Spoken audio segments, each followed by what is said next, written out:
Just say, hi, Lisa. Hi. Okay, is it working? Are you seeing me? Can you hear me? I can hear you. I can't see you. You can't see me. I can't see you. Goodness, is it not sharing? Let's check. Should be able to see me. I'm not. Let's just check. Just ask Annie is sitting in. Annie, can you see me?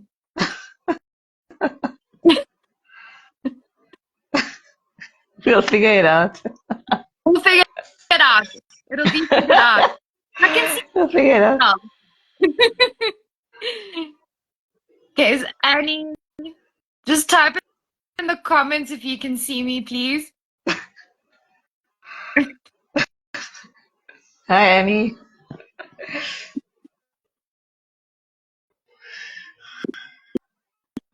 Okay, let's hope they can see me. Let's assume. Let's assume they can see me. We'll I'll figure. figure. I'll figure Sorry. it out. I don't know if I have to Okay. do anything on my end. Let's check. Um, I don't think so. I think someone else joined. Guys, can you see me?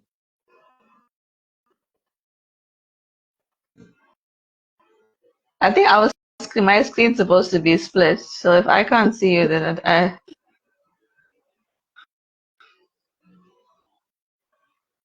No, that's fine. We'll figure it out. We'll figure it out. Someone in the comments to say something, and then we continue without chatting in case. It's a Yeah, first. I think.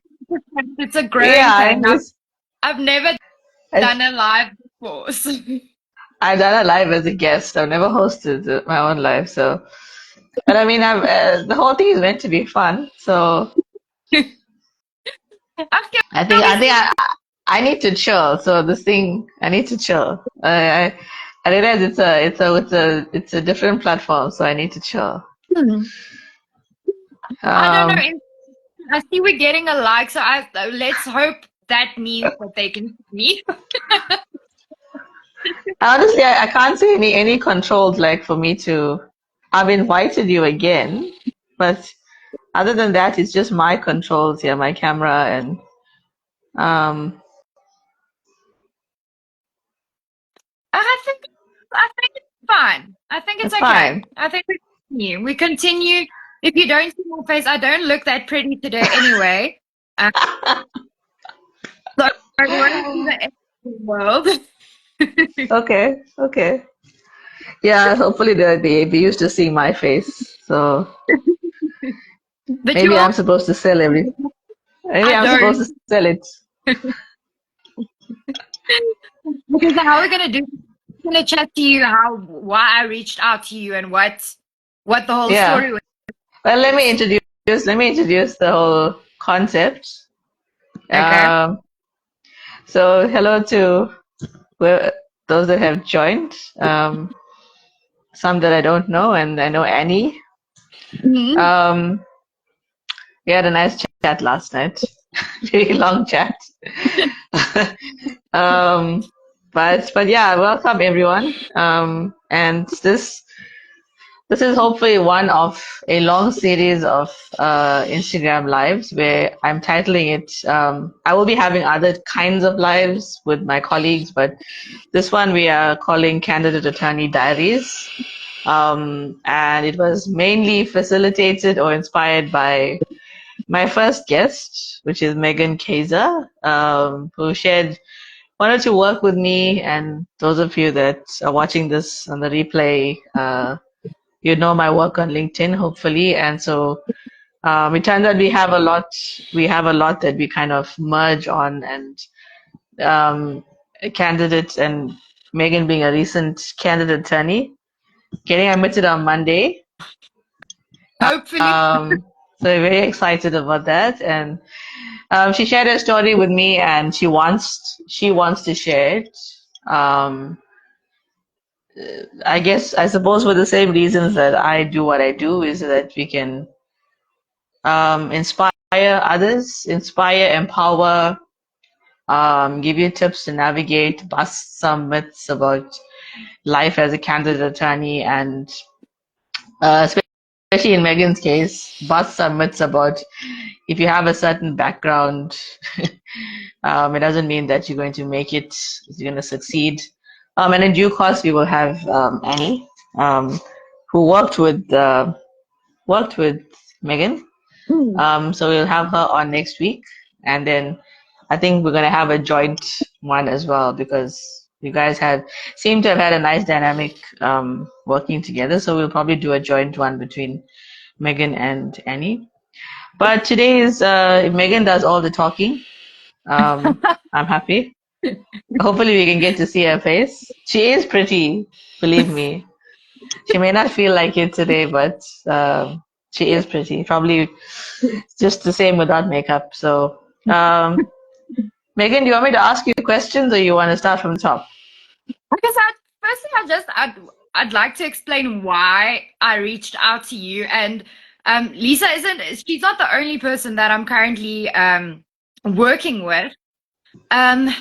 So basically, I saw what was happening with candidates. We get all of the support and we get spoon fed during university with our studies. We can go see the professors. We have tutoring classes. And I know it's not easy, because if I say university is easy, all of the LLB students are going to be up in arms. But your LLB degree does it's not sufficient to prepare you for the real world, for the world as a candidate attorney. Like, that theory you have, the background you have, it's nothing. You can be, like I told Lisa as well when we started this, I was a top student, like Golden Key awards, Dean's List, all of those nice things. So, I'm smart. It's going to be fun. I'm going to be such a good candidate attorney. They're so lucky to have me. And then I walked in and I realized I know absolutely nothing. And it's such a culture shock, because you think, okay, I did well. It's been easy. I'm going to perform. And you go in with a level of confidence, even say arrogance, maybe sometimes. Yeah. And you go into the working environment and you realize, hell, I know nothing.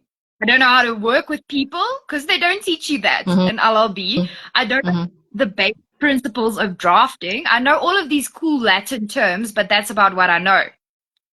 So what my goal is reaching out to you, and I've partnered with SMA as well, with Sivuyile, is basically to support candidate attorneys in getting into the swing of things.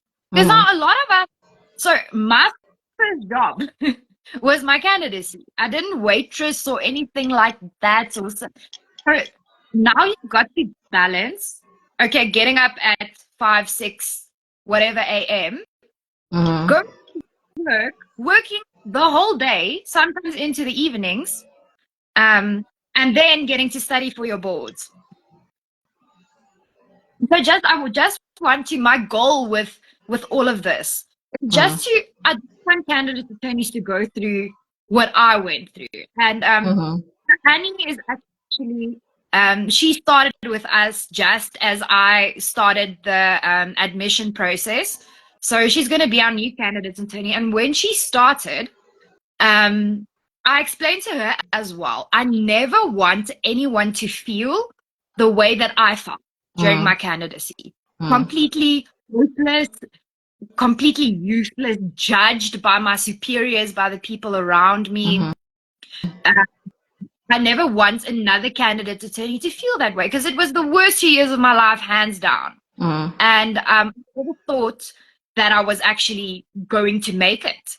And I don't want someone else to feel that way. I want someone to be able to reach out to me with anything that they have. Like, listen, I'm mentally drained. What can I do? Or I don't know how to draft a notice of motion. Can you assist me? I just want line open so that they know you're not alone, and there's so many other people feeling exactly the same way that you are feeling, which is completely useless. Um, we all feel that way, and that's basically Yeah. just what I want to get out there.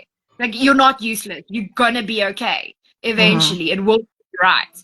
So that's why I asked you to see how we can get this across to Canada to make it a little bit easier for them. Yeah, I mean, I think that's a trick, as I was telling Annie last night. It's such a trick that the brain plays on us, and we just feel like we're all alone. And so, if there's one, I think a first message that we want to get out there, to those that are watching and those that will watch the replay, is that you're not alone. It doesn't matter which part of the country, even the world, because I dare say, the way interns are treated is a global problem in the legal profession. So just know that you're not alone, and that, as Megan said, that is the objective of this series, is to I wouldn't say showcase, but I think to celebrate the bravery of CAs who are willing to come forward and share their experience, because I've encouraged people over the years to share, even if they omitted the details. But it's just this fear that holds them back, and you know, you shouldn't be trapped by, you shouldn't have fear of another individual to the point where it deprives you of your voice. So, I mean, I've got Megan, and then of course next week we're going to have Annie, and hopefully, this will also inspire others to like reclaim their voice, and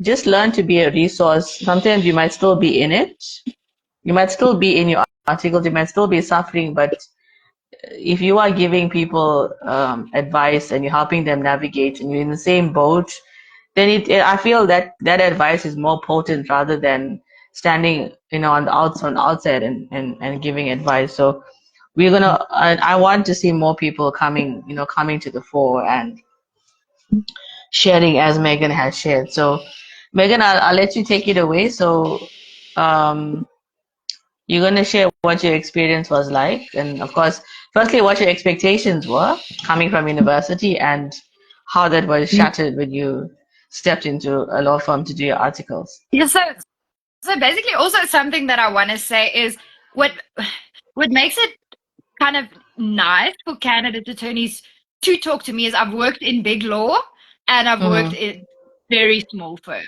and both experience, they're very different. They're extremely different, but they each have their own challenges. Yes, and I don't know which one is actually easier, to be honest with you. But basically, what I told Lisa, um, I was one of those privileged students. If I can say it like that, I don't know how to, like, varsity, it's being paid for, everything is fine. I don't think I've ever failed a test in my life. Like, Mm, as well, I didn't study. I was busy with other things. I was busy busy living my best life, but I did well. mm, And varsity came, and I studied really hard. mm, Um, but I performed. I performed, and my marks were excellent, and it was hard work, but I made it, and it was mm. stressful, but I made it. I've never sat there thinking, shit, I'm going to fail this test, excuse my language. It's like more like, am I going to get a distinction for this Yeah. test? Not, am I going to fail? Okay. I went into my articles with that mindset. Yeah, Mm-hmm. school was easy. LLB was easy. I'm gonna Mm-hmm. breathe through this. I'm gonna be the best candidate attorney that this firm, because I started out at a big firm, Mm. that this firm has ever seen. Oh, they're gonna be amazed by me and my perfection. And then with that idea, because it's easy. I mean, it was easy. Yeah. And then I got there, and I got the worst wake up call of my entire life. It's like, no matter how academically strong you are or how special you think you are, when you walk into those doors, you know nothing. And I'm Mm. not saying it. I mean, you can ask me to explain you some type of contract law theory, what is actio redibitoria, and I can explain it to you point for point. Ask me to draft a contract straight out of LLB, and I'm going to make an absolute mess of it. Yeah. So that was when I worked in big law, and I hated it. Like, I hated my life, my existence, my job, my everything. I didn't want to go to work. At that stage, I was still, it was in Joburg and I'm in Pretoria. So I took the first car train in the morning to work, which leaves at 5:30. That's the one I took. And the last one in the evening, which leaves just after 9. Those were my two trains. And I was getting paid extremely well. It was lovely. It was lovely. But I was basically a filing clerk. I was a filing clerk, and I still managed to mess it up. With my, it was terrible. So after 3 months, I was on my probation period, and it was the last day of my probation. And I sat with both of my parents, and I'm like, I don't care. I don't care where I work. I can go teach English overseas. I don't care. I'm not going to do this. I'm going to go find something. It's not. It's what I studied. I mean, now I'm feeling super defeated because I'm working in big law. I got into big law. I'm a success. But I absolutely hated my life. Okay, so that was the first firm. Then I moved to a smaller firm, and different challenges. So I was the only candidate attorney there, where I went from 20 candidate attorneys all competing with each other and being so mean to each other because you all want to get. So the competition is intense, and it's almost like I told you the first time we met as well. How burnt out you are is an absolute badge of honor. Like you'll tell the candidate attorney sitting next to you, yes, I worked until 11 last night. And they were like, 11? I worked until 1 o'clock. Being the most burnt out, the most tired, the most unhealthy. Oh, I haven't eaten in 2 hours. I haven't eaten in... that's your badge of honor. The more tired you are, the more burnt out you are, the more overworked you are, the more successful you are. That was my experience in big law, and it's different for everyone. So I'm not saying it's not nice or it's all bad, but for me, it wasn't for me. Okay. So scratch that off the list. It was done. I went for a pay cut, about 20,000 Rand pay cut. And I went and worked at a small firm. And now I'm alone. And everyone is a lot more experienced than you, but you're the only candidate attorney. There are legal secretaries, other attorneys, and you're alone. You have no one to share your experience with. So that's a whole other level of difficult. And I must say, I had quite mean colleagues. I hope none of them watched the live. But I remember this to this day. I really hope she never watches this. But she was senior, and it was just before I left that law firm. And she told me, you know what really worries me? I don't think you have a passion for law. So how are you going to make it? I don't think you have that passion, and that worries me. And now a candidate attorney, you've only been doing this for about 1.5 years. Your confidence is so low already.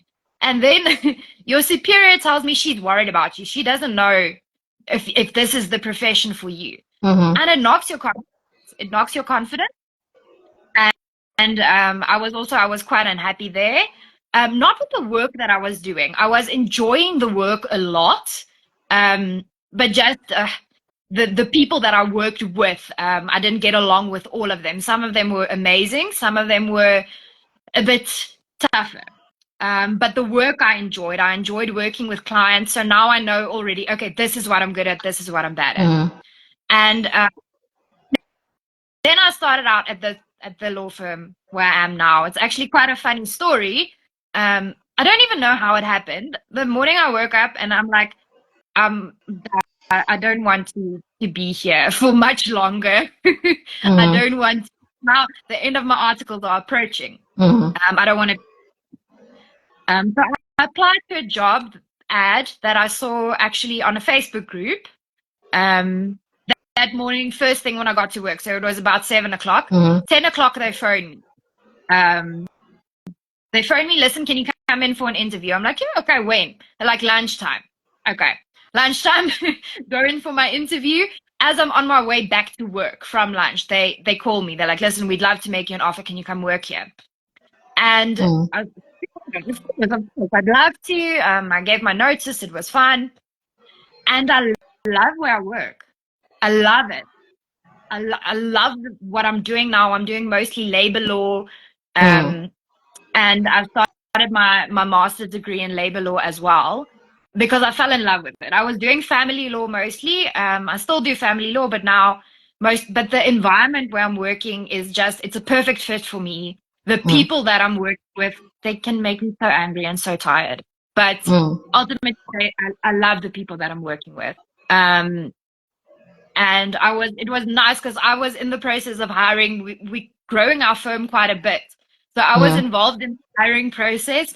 Thus, Annie is now here, and another attorney is joining us now next week. Mhm. And we gel together.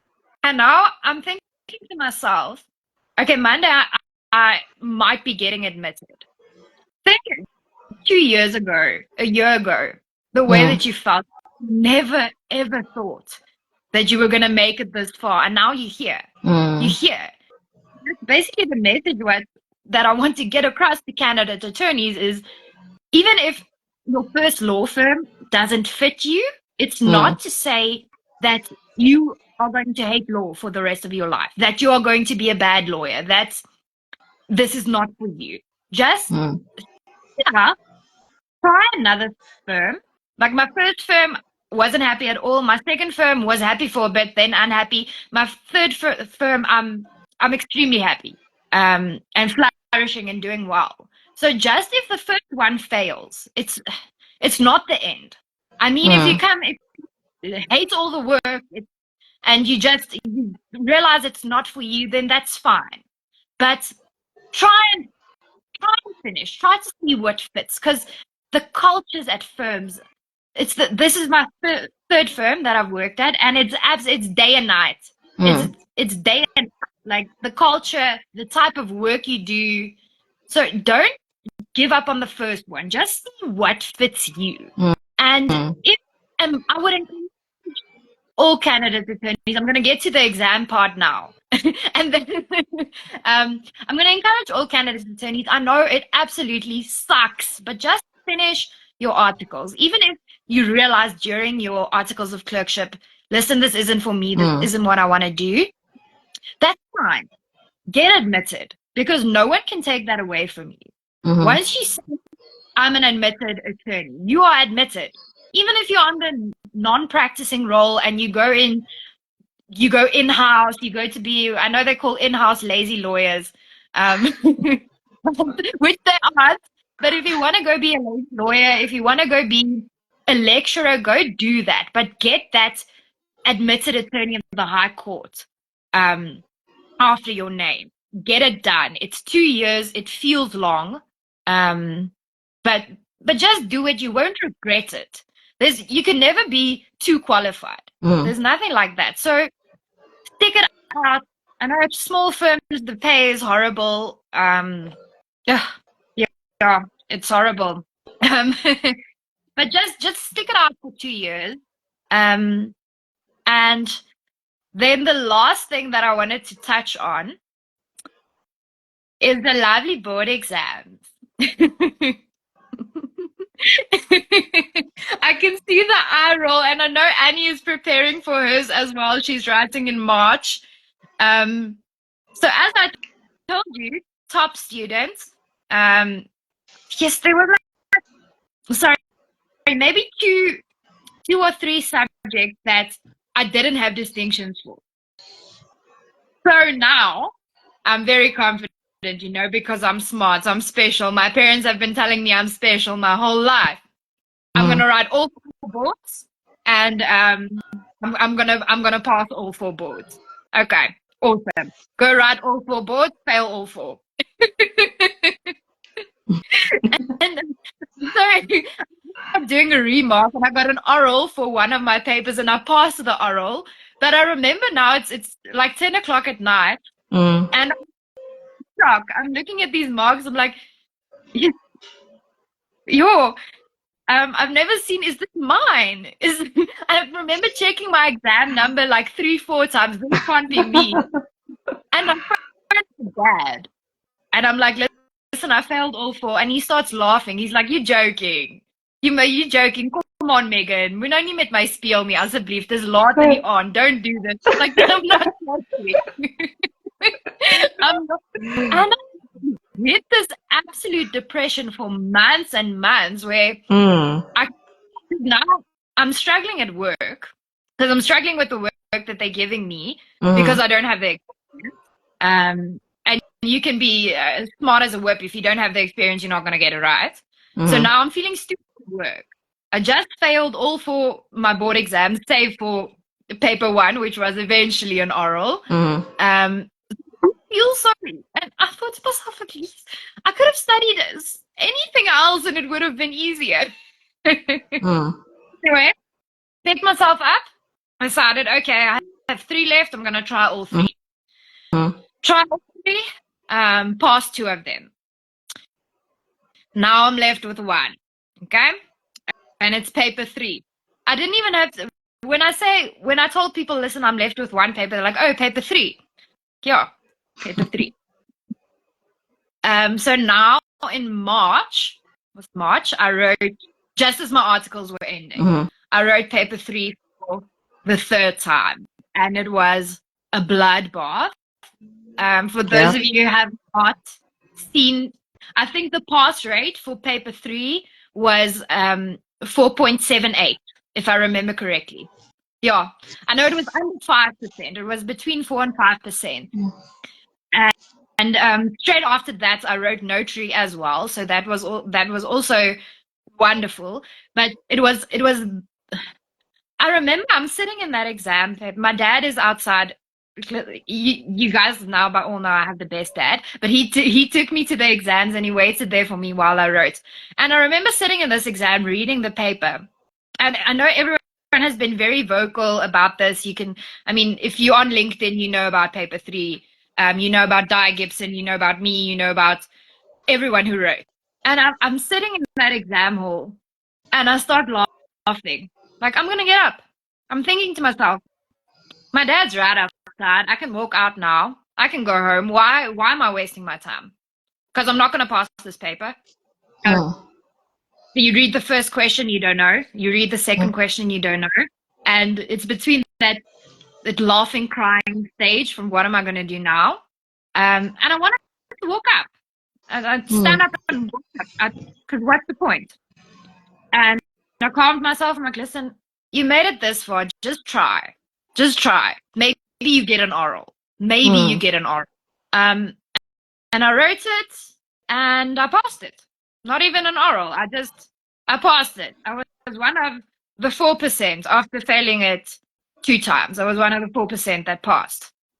And I couldn't, I was in complete shock. Because I chatted to my directors at my firm. Listen, I'm not going to pass. I don't know what I'm going to do. And I passed. And then I took notary and I got an oral and I passed.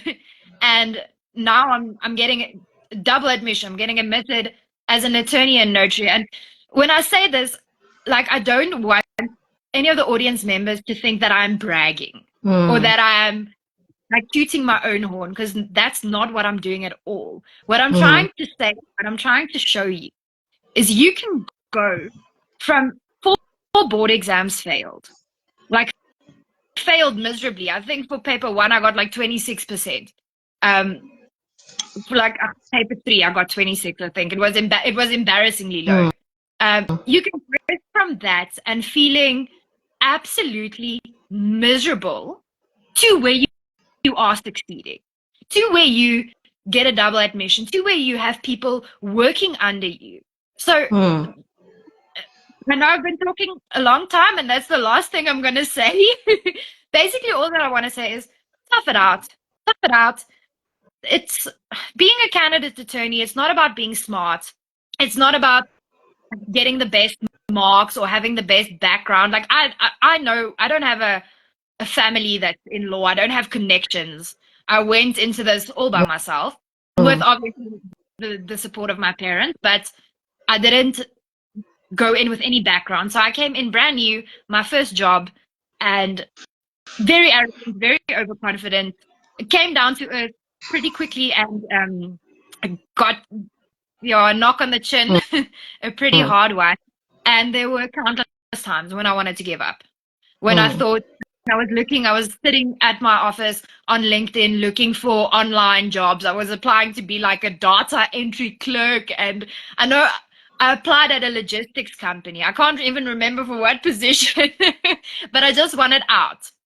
I didn't yeah. even care. And I didn't give up. And it's going well. I love my job. And I'm starting to get pretty okay at it.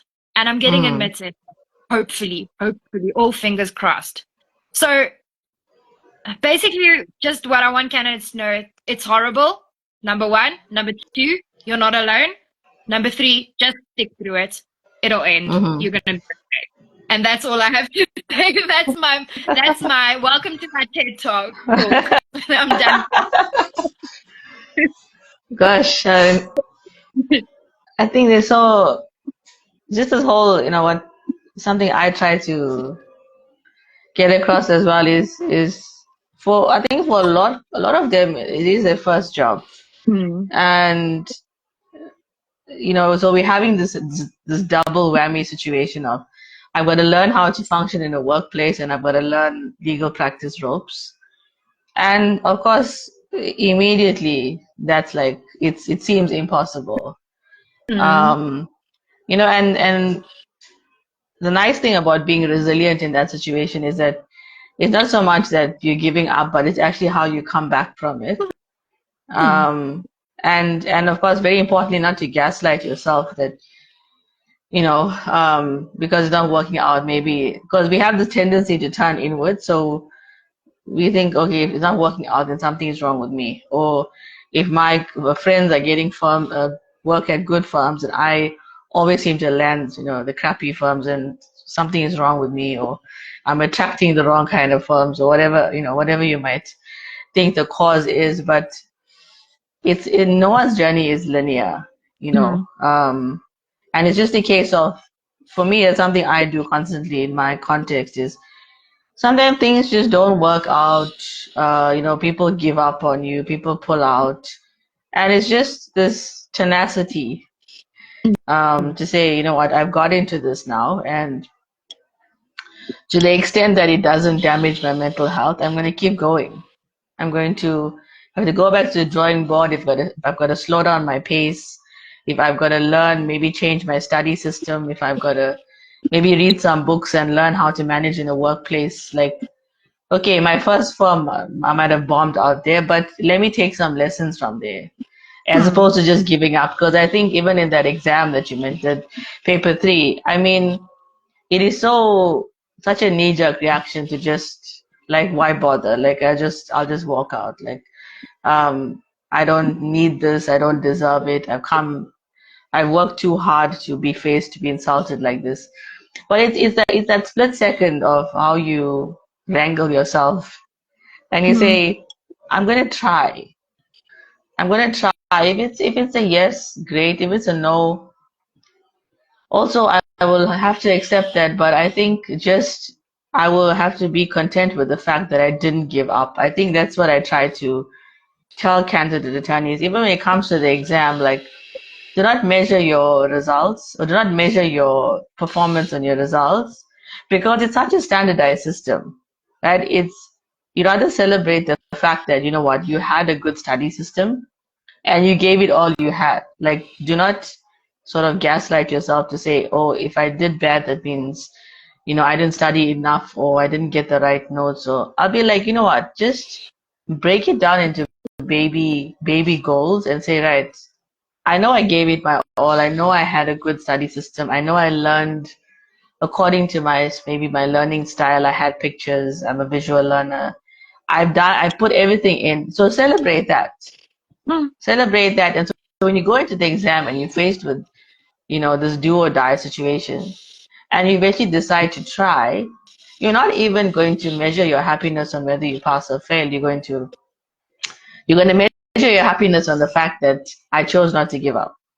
Yeah. You know.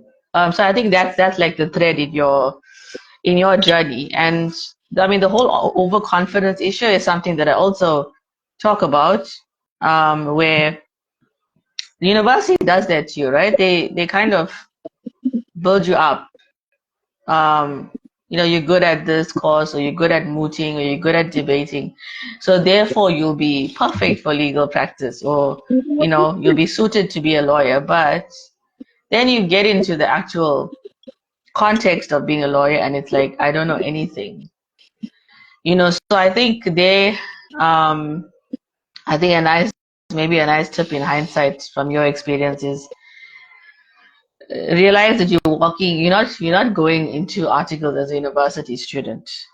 I mean, you're no longer a university student, you're a graduate. And so you're going into the situation where you don't know anything.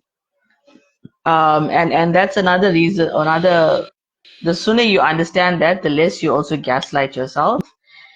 Because when you get into articles, principal attorneys and other colleagues, they tend to have these high expectations which you cannot meet. And then so if they critique your work in a certain way and they say, oh, you should have known this and you should have known that, if you not come to terms with the fact that you are just a law graduate, you'll also end up gaslighting yourself and saying, maybe I should have, maybe I could have. And the reality is just not possible because you have not had the experience. So Mm. I think this whole situation of, you can come out confident after graduation, but understand that like every phase in our education, we had to start from the bottom again. No. So, we went to preschool, we had to finish preschool. We went to primary school, we had to start from grade 1 to grade 5. We reach the top, we go to high school, we start again at the bottom at grade 8. We go to grade 12, we go to university, we're starting at year 1 and we're going to year 4.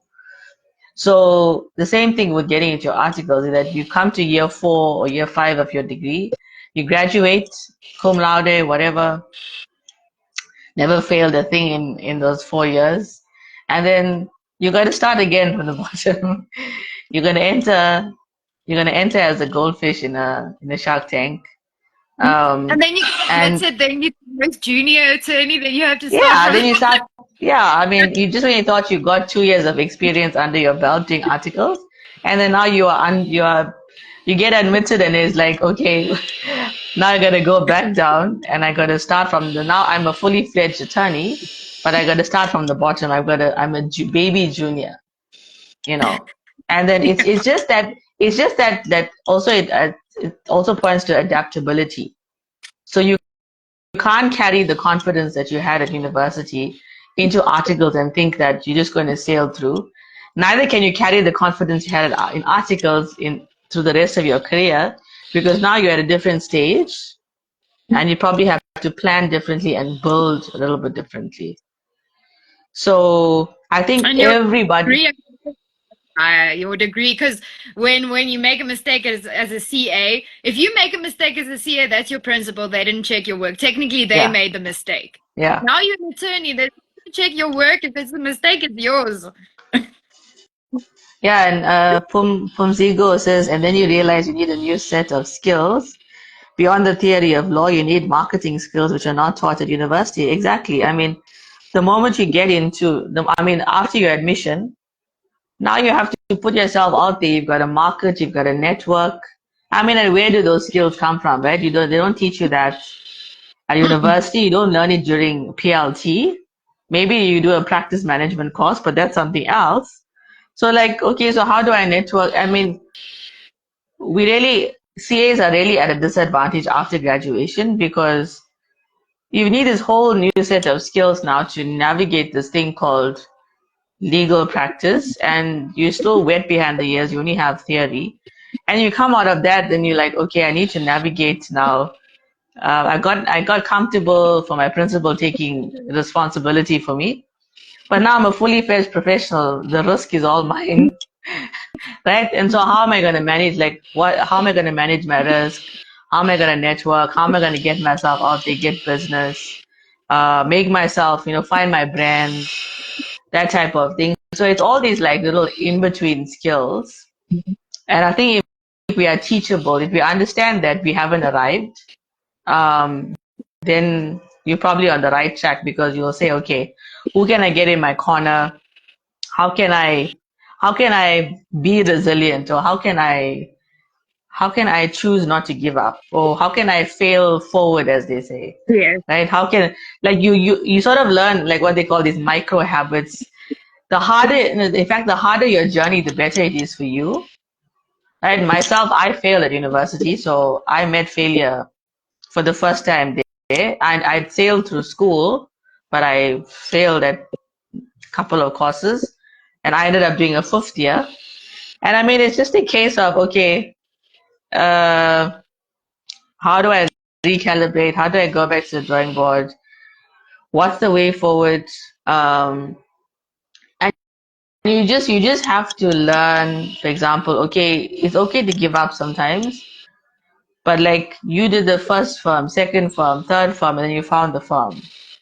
I think a lot of CAs also feel like an upset when they have to seed, because it's so hard to get articles, right? Like a lot of them don't land it immediately after graduation. It's like maybe a year, 2 years, 3 years sometimes. Worst case Mm. scenario. So when they get that thing and they also get the article, they're like, okay, like you said, stick it out and make it work. But if you are in a situation where you have to give it up and move, and I guess I'm playing devil's advocate here, they're scared to do that because you, where do I go? What if I don't get another position?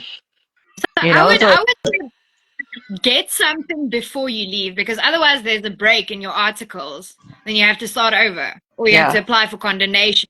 So yeah, if you're really unhappy with your firm and you want to leave, start looking. That's what I did. Before, uh-huh. at my first firm, I just left. Like I didn't even care. I didn't look. It was like, please, I'm jumping in. Jesus, take the wheel. And I did. So I actually had a 4 day gap. I was very lucky. A 4 day Mm, gap with my article. yeah. Um, that one I just left. And the second one, I made sure like I have one lined up. Mm-hmm. And the thing is, I like it's I wouldn't leave articles or quit before there is something else lined up, because it is so hard to get something. But there's also always the possibility that you're unhappy at the firm where you're at now, Mm, and you move and you're even unhappy. So you have to weigh that up as well. It's not an easy decision, mm, but no one should have to go to work where it's unbearable. So it yeah. might be a new place, it might be better. You won't know until you try. Mm, But like I feel depressed in the mornings because when I have to go to work because it's early, not because I hate my job. Um, or I hate my boss, or I hate my colleague. Be depressed because it's early and it's cold and you want to stay in bed. Don't be depressed because you're scared. I remember I used to like, there was the second firm I worked at just before I left. I used mm-hmm. to wake up every morning in the midst of a panic attack. In the like the panic wakes you up before your alarm. You woken up by the panic. Why are they going to scream at me today? What am I going to do wrong? Am I going to be yelled at? Mm, Uh, so yeah. you have to weigh within yourself if it's worth it. If the sticking out versus the giving up, ultimately you have to do what's best for you and your mental health.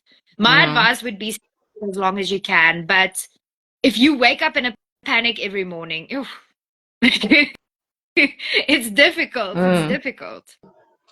Yeah. I think that's a good point. I mean, you probably, maybe you had a measure of tenacity. Maybe it's in you to just, and having spoken to you, I think even if you realized at some point you needed to stop, I'm sure you would have done that.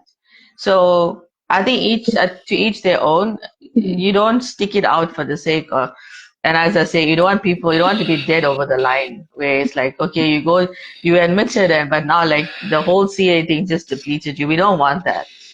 Mm-mm. Okay, so even if you, and I'm a big fan of stepping back. So even if you get into your articles, maybe 4 or 5 months in, you're having those panic situations, and you don't have what it takes to navigate that situation. Then I always say, please, hit the pause button, and you're gonna come back to it at some point, but maybe it's better if you just go and get some work experience elsewhere, and maybe you just focus on earning a living first, and then you can, pull that dream off the shelf at some point. You're not giving up on the dream. It's just that perhaps right now, and a lot of graduates, they come out very sheltered from university. Mm-hmm. I did.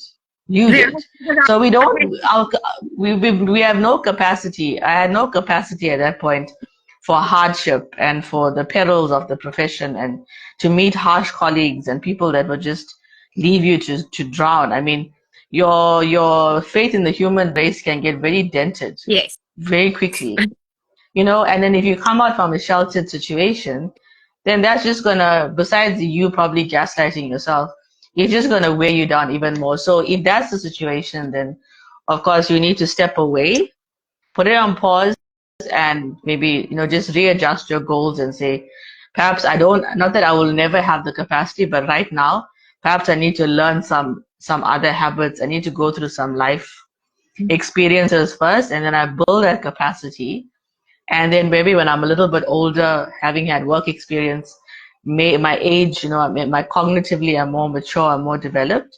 So then I will probably reattempt it there, and probably find that you do have the capacity. I do have the capacity to handle office gossip and, you know, deconstructive criticism and just people being mean. And I'll be able to just, maybe brush it off, or learn how to process that kind of thing properly, and then go through the article. So it's never a case of, there's this big rush that I need to finish it in my 20s, and, we set this timeline unconsciously. But you don't have to have the same time. You can't have the same timeline that everyone has, especially if if you're looking at your mental health, finances, your family dynamic might change. You might have someone that gets diagnosed with some illness, or a parent that suddenly needs 24/7 care, or, life happens. Yeah. So you're going to have to be prepared to say, right, I had this plan, from 22 to 25, that I was going to sort this attorney thing out and get admitted. But it's not going to happen like that. Make peace with that, and then say, okay, I'm going to do whatever I need to take care of now. And then maybe when I'm late 20s or early 30s, I'm going to pick it up again. Nothing stops you from doing that and from recalibrating. But of course, if you have the capacity, if you faced enough life circumstances to give you that tenacity to keep going, like you did, from one to the other, and just finding. And of course, I mean, not that it was smooth for you. I mean, like you said, moments of desperation. Like I just want out, and I get those messages, where it's like, I want any position, I don't care. I just don't want to be in this firm. I don't want to be. Is this how the legal profession is? I don't want to be in it anymore.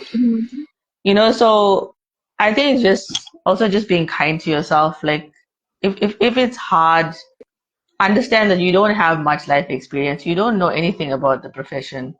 And whatever you're supposed to learn, your principal and others are meant to teach you. And if they're not teaching you, do not expect more from yourself than you can possibly know. You're not gonna know if nobody teaches you. So just be kind. If you're feeling desperate, if you're feeling like you want to give up, you know, um, it's not a sign of weakness. In fact, it's your brain maybe giving you an indicator that you've reached your capacity. And if you continue, you might end up burning out.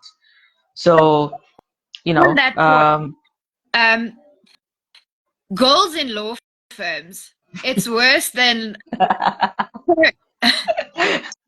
be kind yes, to yourself.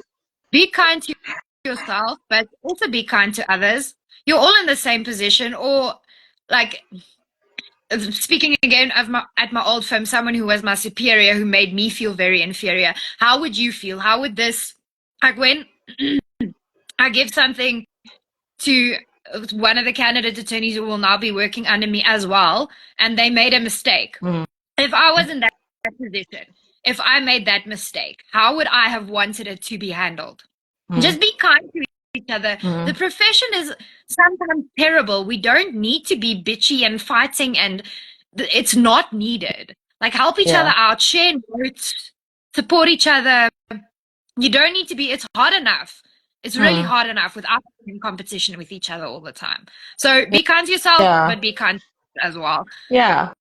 I mean, I was telling Annie last night, and it's something else that I've put out at another point in time where I said, guys, you gotta be your own. You gotta have for this. Articles are bad, right? Okay, all the horror stories.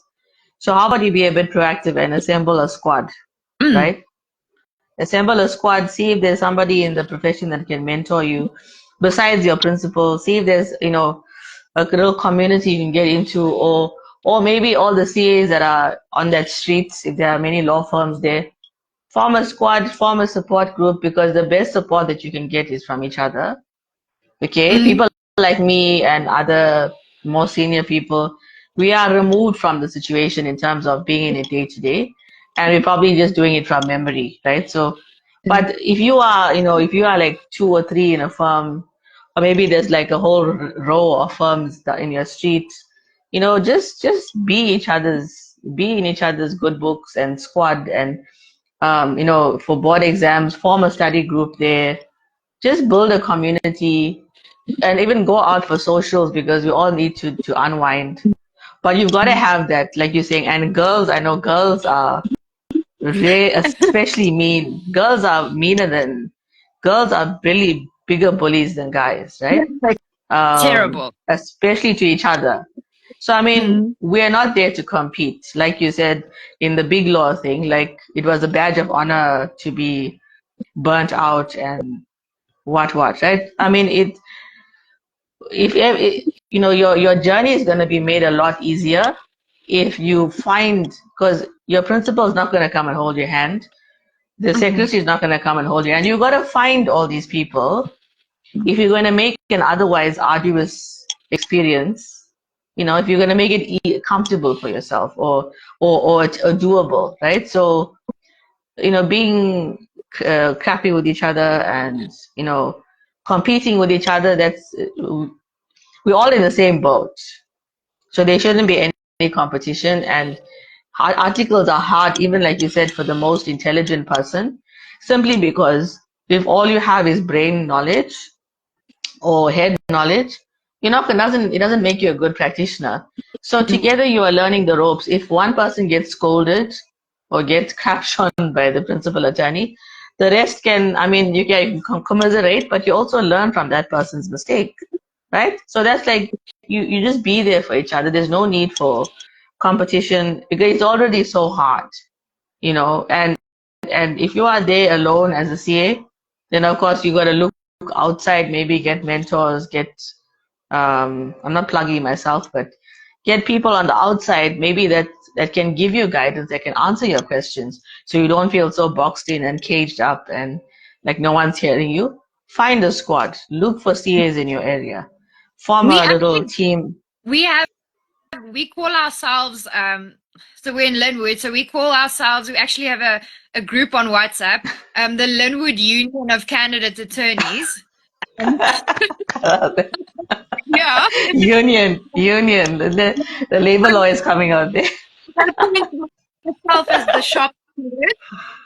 Um, Huh? and we go out for drinks. We go Nice, and we chat. We chat to each other. We complain about our bosses and our life and our exams, and nice. but it's fun. It's like it's a real, it's a community. And Annie and Yeah. I were very fortunate. There's a law firm across from us and one just under Mm, us, and they have the most amazing people. mm, And we became instant friends, all yeah. very different. But yeah, with the Linwood Union of Candidate Attorneys. Yeah, and just that. going out for a beer every once in a while. We did it 2 weeks back. Mm, Um, I said to Annie, we need to go out, and I invited all of them with, and we went out and we had a blast, and we just enjoyed it. Um, mm, but what I told Annie as well, when you have a question about something, and you will have questions, and it's going to be stupid questions because you don't know yeah. anything. Go get yourself a senior candidate attorney or a very junior attorney or a young attorney that Mm, remembers what it is like to mm, be PA. Because, yeah. like, I know if a junior now go asks my boss something very simple, like which court has jurisdiction, he's busy with important things. He's busy making money, and Yeah. we mentor our candidate attorneys. But if it is something like that, ask your junior. Get yourself a designated junior or a senior CA that can help you Mm, with the less complicated stuff. Um, yeah. because principals do tend to get annoyed if you Mm, come in and you don't want to be scared to ask. So get yourself a junior that will help you, that will mentor you in your firm or at a firm across from mm, you. And mm, if you have anything that they can help with, ask them first. If they can't help, go to your principal, go to the big boss. That mm. would also be a tip that I would give. Yeah, yeah. That I mean, the point is you get somebody that's closest to that experience that you are going through. So if you can't, if you, I mean, if you're a solo CA there, and maybe there's one person that just got admitted, you want to try without making yourself a pest, like attach yourself to them because they just came out of it, you know. They probably still don't know a whole bunch of stuff. Mm. Um, They know. so in so in effect, like they're gonna be teaching you hopefully as they are learning. You know, Mm. and I mean, I got this tip, or I heard of this tip um, many years ago. Even at university, you always make friends with the person that's in the year above you. Yes. You make you, and I mean, it goes the same thing. You know, might be a bit tricky in a law firm, but you know, try to make like at least maybe the CA that's already started the article, maybe a year ahead of you or something, or 6 months ahead of you, Mm. like make friends with that person because then you can like attach yourself to them, you know, in a parasitical fashion, and you know you can like it just whatever's happening to them, like you just take it in by osmosis. um yeah, And you learn yeah, together. Like Annie and I, we work so well together. It's been working so well. I'm so happy with how it turned out. yeah, But then there will be, I don't know how to do an eviction. I've never yeah. done one. And Anya has never done one. And now we're trying to figure it out together, and we're researching and we're laughing and we're like, oh no, oh, this isn't gonna work. Um you just, yeah, make friends. People can make your life a lot easier if Yeah. you have people that can help you, people that can assist you with things. It helps. So the former union, if I Well, can call it that. spoken like a true labor law labor law what can I say, enthusiast. Former union. I wouldn't cross your path, eh? The Linwood, the Linwood Union. I won't cross your path because you guys got your shop steward and ducks in a row, and But we stick I just together. We stick together and we have fun. you know, and I think that's you know, it just it makes the experience. We underestimate the power of like social. 'Cause I think we forget that during articles, we kind of lose our social lives, and it's just like one track, tunnel vision, myopia. You know, it's like I got to do my articles, I got to go to court, I got to do PLT, I've got to do. It's like we just like this steam on the steam train, and Mm. then we kind of like university, like we probably sacrificed like going out with family and stuff because we had to stay and study, and we were full time in lectures and what. But I mean the power of social connection in an extremely difficult time. Like you gotta look for that. Even if you don't Yeah. become lifelong friends, but just that power of connecting socially to give you momentum where you wouldn't on your own be able to push yourself, but you know you have a one other person or squad or a union that will just like, and then without even realizing, hey, you're at the end of your articles and you wonder, whoa, like, how did I make it? And of course, that might become your squad for life because you'll say, without them, I wouldn't have made it through article because it was so hard. So I think that's a nice place to land, is that we can't get caught up in like all the machinations of articles and admission and passing the exams and night classes and PLT and what our principals are doing to us. But like, just learn to, even if you're coming home, you got nobody at the firm, like you're coming home, share some of the mental load. Like just find people that will just push you through, and I think I found that the best people to do that are those that are not in the field.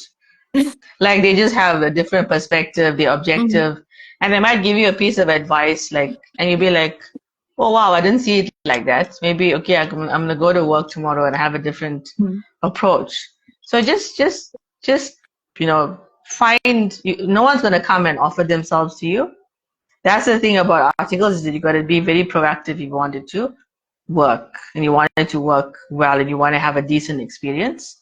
So you're gonna have to find those people, and then let them push you through. Whether it's studying together, whether it's just commiserating, whether it's having a drink, whether it's not like maybe just not even talking about legal stuff, but it's like, man, I really look forward to that interaction on a Friday evening because that without those interactions, I'm not gonna make it through. You look at it like that. It's Yeah. just the power of people and connecting socially. So we are done. Are we done? We are done. Our first live is in the can. Thank you to everyone who stayed to listen to our ramblings. Not wrong. Yeah. So next week we'll hear from the infamous Annie that you've heard being referenced many times in this discussion. So she will be here next week Saturday at 3 o'clock to share her journey at the same firm that Megan ended up at, and at some point down the line we'll have both of them together. I guess if anything, to demonstrate this whole thing about having a person with you and the power of that, and how it's carried both of you through. And of course now Annie's going to be crying because you're going to be leaving. um Still firm. Just with like 500 Rand more per month, it's nothing. Oh, okay. So you'll be in a different class. You'll be in a different class. You won't be Yeah. associating with the citizens.